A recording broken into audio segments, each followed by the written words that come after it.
আসসালামু আলাইকুম, আশা করি সবাই ভালো আছেন। আমি আছি আপনাদের সাথে জেফাস ম্যান। আজকের ভিডিওতে আপনাদের সাথে আলোচনা করব মনস্যান্টো কোম্পানি সম্পর্কে। শুরুতেই আপনাদেরকে জানাবো মনস্যান্টো কোম্পানিটি কি। মনস্যান্টো কোম্পানি হচ্ছে এমন একটি কোম্পানি যারা মূলত জেনেটিক খাদ্যদ্রব্য তৈরি করে থাকে, যেটাকে বর্তমান সময়ে কৃত্রিম খাদ্যদ্রব্য বলা হয়। আপনি যদি এই কোম্পানিটির ইতিহাস সম্পর্কে জানতে চান, তাহলে আপনাদেরকে জানাতে হবে যে পৃথিবীতে যত শয়তান কোম্পানি রয়েছে তাদের মধ্যে অন্যতম হচ্ছে এই মনস্যান্টো কোম্পানিটি। বর্তমান সময়ে আমরা পৃথিবীর বিভিন্ন দেশে বিভিন্ন ধরনের কৃত্রিম খাদ্যদ্রব্য দেখতে পাচ্ছি। এই খাদ্যদ্রব্য তৈরি করার পাশাপাশি জাপানের হিরোশিমা ও নাগাসাকিতে যে বোম নিক্ষেপ করা হয়েছে, এই বোম নিক্ষেপ করার পেছনে মূল হাত রয়েছে এই মনস্যান্টো কোম্পানিটির। ভিডিওর সামনে আপনাদেরকে এই সম্পর্কে বিস্তারিত আমি জানাবো। 1901 সালে জন ফ্র্যাঙ্কিস নামে একজন ব্যক্তি এই মনস্যান্টো কোম্পানিটি প্রতিষ্ঠাতা করেন। এই কোম্পানিটি প্রথম যে খাদ্যদ্রব্যটি তৈরি করেছিল সেটির নাম ছিল স্যাকারাইন, যেটাকে কৃত্রিম চিনি বলা যায়। সেই প্রাচীনকাল থেকে বর্তমান সময়ে কোকাকোলার স্বাদটাকে অভিন্ন রাখার জন্য এই স্যাকারাইনটি ব্যবহার করা হচ্ছে। আমরা জানি যে এই আর্টিফিশিয়াল যে সকল খাদ্যদ্রব্যগুলো রয়েছে, এগুলো সবগুলোই আমাদের দেহের জন্য অত্যন্ত ক্ষতিকারক, যার কারণে এই স্যাকারাইনকে সেই সময়ে ব্যান করার পাশাপাশি অনেক দেশে এর বিরুদ্ধে মামলাও করা হয়েছিল। 1911 সালে ইউএসের কয়েকজন সায়েন্টিস্ট এই স্যাকারাইনটি পরীক্ষা করে জানতে পারে যে এটি মানবদেহের জন্য অনেক ক্ষতিকর। যখন এই তথ্যটি পাওয়া যায়, তখন আবার এই স্যাকারাইনের বিরুদ্ধে ইউএস সরকার মামলা করে, কিন্তু কোনো ধরনের পদক্ষেপ নেওয়া হয়নি। একই সাথে কানাডার একটি সায়েন্টিস্ট ল্যাবরেটরিতে ইঁদুরের গায়ে এই স্যাকারাইনটি পরীক্ষা করা হয়। পরীক্ষা করে দেখা যায় যে ইঁদুরের শরীরে ব্লাড ক্যান্সার পাওয়া গিয়েছিল। যখন এই তথ্যটি পাওয়া যায়, তখন আবার এই কোম্পানিটির বিরুদ্ধে মামলা করা হয়, কিন্তু অত্যন্ত দুঃখের সাথে বলতে হচ্ছে তখনও কোনো কিছুই হয়নি এই কোম্পানি। এই নিয়ে পরপর 3বার মামলা দায়ের করা হয়েছে। পরপর যখন এই কোম্পানিটির বিরুদ্ধে 3বারই মামলা দায়ের করা হয়, এটা বন্ধ না হয়ে বরং এই স্যাকারাইনটি বর্তমান সময়ে বিভিন্ন খাদ্যদ্রব্যের পাশাপাশি আমরা যে কোকাকোলা খাচ্ছি সেটাতে এখনও ব্যবহার করা হচ্ছে, যা অত্যন্ত ক্ষতিকারক আমাদের মানবদেহের জন্য। 1920 সালের দিকে এই মনস্যান্টো কোম্পানিটি একটি কেমিক্যাল তৈরি করে, যেটির নাম ছিল PCBS। এই কেমিক্যালটি মূলত ওয়াটারপ্রুফ কোটিংয়ের জন্য ব্যবহার করা হতো, কিন্তু পরবর্তীতে দেখা যায় এই কেমিক্যালটি ব্যবহার করার ফলে মানুষের যে রোগ প্রতিরোধ ক্ষমতা রয়েছে, এই ক্ষমতাটি দিন দিন হ্রাস পাচ্ছে। এই কেমিক্যালটি যে মানবদেহের জন্য অত্যন্ত ক্ষতিকারক, এই জিনিসটি জানার পর আদালতে মামলা করা হয় এবং একই সাথে প্রমাণিত হয়। মনস্যান্টো কোম্পানিকে জিজ্ঞেস করলে তারা বলে যে তারা নাকি এটি পূর্ব থেকে জানতো, অর্থাৎ তারা ইচ্ছে করে এই জিনিসটি ছড়িয়ে দিয়েছে। ঠিক তার 20 বছর পর অর্থাৎ 1940 সালে এই মনস্যান্টো কোম্পানিটি ইউরেনিয়াম নিয়ে একটি গবেষণা কার্যক্রম পরিচালনা করে। আর আপনারা জানলে অবাক হবেন যে এই ইউরেনিয়াম দিয়ে কিন্তু যত অ্যাটম বোমা রয়েছে পৃথিবীতে, সব কিছু তৈরি করার পেছনে এই ইউরেনিয়ামেরই হাত রয়েছে। এবং আপনারা শুনলে অবাক হবেন যে তাদের এই তৈরিকৃত যেই অ্যাটম বোমাটি রয়েছে, এই বোমাটি প্রথম নিক্ষেপ করা হয়েছিল জাপানের হিরোশিমা ও নাগাসাকিতে, যার ফলে সেখানে অনেক ধরনের ক্ষয়ক্ষতি দেখা যায়। বিশেষ করে বর্তমান সময়ে সে স্থানে যে সকল শিশু জন্মগ্রহণ করছে, তারা বেশিরভাগই প্রতিবন্ধী হয়ে জন্মাচ্ছে। আর এই প্রতিবন্ধী হয়ে জন্মানোর পেছনে মূল দায়ী কিন্তু মনস্যান্টো কোম্পানিটি।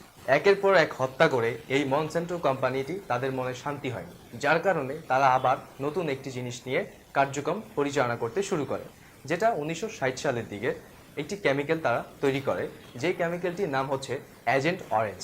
এই এজেন্ট অরেঞ্জ কেমিক্যালটি ইউএসের সাথে যখন ভিয়েতনামে যুদ্ধ শুরু হয়, সেই যুদ্ধে নিক্ষেপ করা হয়। আর এই নিক্ষেপ করার ফলেই কিন্তু সেই সকল দেশে যে সকল শিশুরা জন্মগ্রহণ করছে, আর তাদেরও একই অবস্থা সৃষ্টি হয়েছিল জাপানের মতো। পরপর এতবার মানুষের ক্ষতি করার পরও এই কোম্পানিটি মনের শান্তি হয়নি, যার কারণে তারা কয়েক বছর গ্যাপ দিয়ে আবার 1995 সালের দিকে জিএম ফুড নামে একটি কার্যক্রম পরিচালনা করে। জিএম ফুড বলতে বোঝানো হয় যে আমরা বাঙালিরা যেটা কলম পদ্ধতি বুঝি, সেটাই হচ্ছে জিএম পদ্ধতি, অর্থাৎ একটি গাছের ডিএনএকে অন্য একটা গাছের ডিএনএর সাথে সংযুক্ত করে একটি খাদ্য তৈরি করাটাকে বোঝায়। আপনি যদি ভাবেন যে জিএম ফুড শুধুমাত্র মানবদেহের জন্য ক্ষতিকারক, তাহলে আপনি সম্পূর্ণ ভুল। তার কারণ হচ্ছে জিএম ফুডটি শুধুমাত্র মানবদেহের জন্য নয়, একই সাথে উদ্ভিদ থেকে শুরু করে প্রাণী সকলের জন্য এই জিএম ফুডটি অনেক ক্ষতিকারক। সবথেকে বেশি ক্ষতিকর হচ্ছে যে প্রাণীটির জন্য, সেটির নাম হচ্ছে মৌমাছি।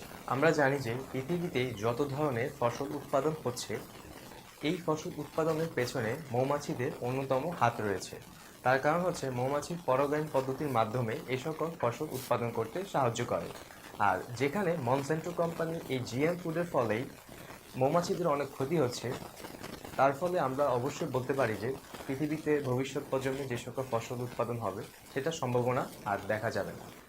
এই জিএম ফুডটি ব্যবহার করার ফলে মানুষের সন্তান জন্মদানের যে ক্ষমতাটি রয়েছে সেটি সম্পূর্ণভাবে হ্রাস পাচ্ছে। আর এই জিনিসটাই রাশিয়া জানার পর তারা তাদের পক্ষ থেকে একটি ইমেল পাঠায় মনসেন্টো কোম্পানিকে। ইমেলের উত্তরে মনসেন্টো কোম্পানি বলেন, যদি আমাদের খাদ্যদ্রব্য গ্রহণ করার ফলে মানুষের মৃত্যুবরণ হয় তাহলে নাকি সেটি অনেক ভালো। তারা মনে করে পৃথিবীতে এমনিতেই জনসংখ্যা অনেক বেশি হয়ে গেছে এবং এত বেশি মানুষ থাকার কারণে অনেক মানুষ রয়েছে যাদেরকে কাজে লাগানো যাচ্ছে না। আর যখন তাদের এই উত্তরটি রাশিয়া দেশটি গ্রহণ করে তখন তারা বুঝতে পারে যে এটি তাদের জন্য অনেক ক্ষতি। তারা এই কোম্পানিটিকে সম্পূর্ণভাবে ব্যান ঘোষণা করে। মনসেন্টো কোম্পানির এই জিএম ফুডটি পৃথিবীর বিভিন্ন দেশে ব্যবহার করা হয়, কিন্তু সবথেকে বেশি ব্যবহার করা হয় হচ্ছে ইউএসএতে। পরবর্তীতে যে দেশটি রয়েছে সেটির নাম হচ্ছে আমাদের পার্শ্ববর্তী বন্ধুসুলভ একটা দেশ, ভারত। যারা আমাদেরকে শুধু পিছন দিয়ে বাঁশ মেরে যাচ্ছে, কিন্তু আমাদের দেশের প্রশাসন কোনোভাবে এর ব্যবস্থা নিচ্ছে না, বরং তারা সবসময় বলে যাচ্ছে তারা আমাদের বন্ধু। একটা বন্ধুকে কিভাবে বাঁশ মারে আমি বুঝি না। সেই দেশেও কিন্তু এই ফুডটি ব্যান করা। এখন অনেকেই বলতে পারে ব্যান করার পরও কেন ব্যবহার করা হচ্ছে, কারণ আমরা তো তাদের বন্ধু, আমরা তাদেরকে অনেক বেশি ফলো করি, তারাও আমাদেরকে অনেক বেশি ফলো করে। আমাদের দেশে যেগুলো চলে না সেগুলো কিন্তু বেআইনিভাবে হচ্ছে। ঠিক তেমনই এই মনসেন্টো কোম্পানির ফুডটিও চোরাই চালান পথের মাধ্যমে তাদের দেশে ঢুকছে। আর সবথেকে মজার ফ্যাক্ট হচ্ছে এই মনসেন্টো কোম্পানিটি যে উদ্দেশ্য সেটা আপনারা ইতিমধ্যে বুঝে ফেলেছেন। তাদের মূল উদ্দেশ্য হচ্ছে ডিপপুলেশন করা, অর্থাৎ হচ্ছে জনসংখ্যা কমানো পৃথিবীতে। আর ইলুমিনাতি নামে যে একটি সংগঠন রয়েছে তাদেরও একটি উদ্দেশ্যের মধ্যে এই উদ্দেশ্যটি রয়েছে। আর ইলুমিনাতি সম্পর্কে জানতে আমার এই ভিডিওটি দেখুন। মজার ব্যাপার হচ্ছে এই মনসেন্টো যে কোম্পানিটি রয়েছে এই কোম্পানিটিকে অর্থ প্রদান করে থাকে হচ্ছে আমাদের সকলের প্রিয় মাইক্রোসফট কোম্পানির প্রতিষ্ঠাতা বিল গেটস। আর বিল গেটস যে ডিপপুলেশনের সাথে কাজ করে এই বিষয়ে আমার চ্যানেলে একটি ভিডিও আসবে, আশা করি সামনে দেখবেন। ইউএসএতে আপনারা অনেকেই জানতে পারবেন যে বর্তমান সময়ে ইউএসএতে অনেক জনসংখ্যা কমে যাচ্ছে এবং এই জনসংখ্যা কমার পেছনে একটি কারণই রয়েছে, সেটা হচ্ছে মনসেন্টো কোম্পানিটির জিএম ফুড। তাদের দেশে বিভিন্ন দোকানের পাশাপাশি যে সকল সুপার শপগুলো রয়েছে এই সকল সুপার শপে এই জিএম ফুডটি অনেক বেশি বিক্রি করা হচ্ছে আর মানুষও এটি খুব সাদরে গ্রহণ করছে। আমেরিকার প্রত্যেকটি দোকানের মধ্যে আপনি এই জিএম ফুডটি পাবেন। সবথেকে অবাক করার বিষয় হচ্ছে জিএম ফুডটি যে কত বড় ক্ষতিকর আমাদের মানবদেহের জন্য সেটা আমরা বুঝতে পারি হচ্ছে মনসেন্টো কোম্পানিতে যে সকল কর্মচারীরা এই ধরনের জিএম ফুড তৈরি করে তারা নিজেরা পর্যন্ত এই ফুডটি গ্রহণ করে না। তাহলে আপনি নিশ্চয়ই বুঝে গেছেন যে জিএম ফুড বা মনসেন্টো কোম্পানির দ্বারা যে সকল জিনিসই তৈরি করা হচ্ছে এটা আমাদের দেশের জন্য, আমাদের পৃথিবীর জন্য কতটা ক্ষতিকারক। এখন অনেকেই মনে মনে শান্তি পাচ্ছেন যে বাংলাদেশে হয়তোবা জিএম ফুড নেই। যদি আপনি এমনটা ভাবেন তাহলে আপনি বোকার স্বর্গে বাস করছেন। বর্তমান সময়ে আমরা বাজার থেকে যে সকল ফ্রোজেন খাদ্যগুলো গ্রহণ করি, অর্থাৎ যেগুলো অনেকটাই তৈরি করা থাকে, শুধু আমরা বাসায় এনে একটু নেড়ে চেড়ে খেয়ে ফেলি, সেগুলো আমাদের খেতে অনেক মজা লাগে। এই মজা লাগার পেছনে যে কেমিক্যালটি ব্যবহার করা হচ্ছে এটি হচ্ছে জিএম ফুড। তাহলে আপনি এখন থেকে এই সকল খাদ্য এড়িয়ে চলুন এবং এই যে জিএম ফুডটি রয়েছে এই ফুডটি যে আমাদের জন্য কতটা ক্ষতিকারক সেটা আমরা বুঝতে পারি হচ্ছে এই ফুডটি আপনি যত বেশি গ্রহণ করবেন ততই আপনার সন্তান জন্মদান যে ক্ষমতাটি রয়েছে সেটি হ্রাস পেতে থাকবে। এই তো ছিল মূলত মনসেন্টো কোম্পানি সম্পর্কে কিছু তথ্য। আর আমার চ্যানেলে এই ধরনের রহস্যমূলক ভিডিও দেখতে অবশ্যই সাবস্ক্রাইব করতে ভুলবেন না। ভালো থাকবেন সবাই, আসসালামু আলাইকুম।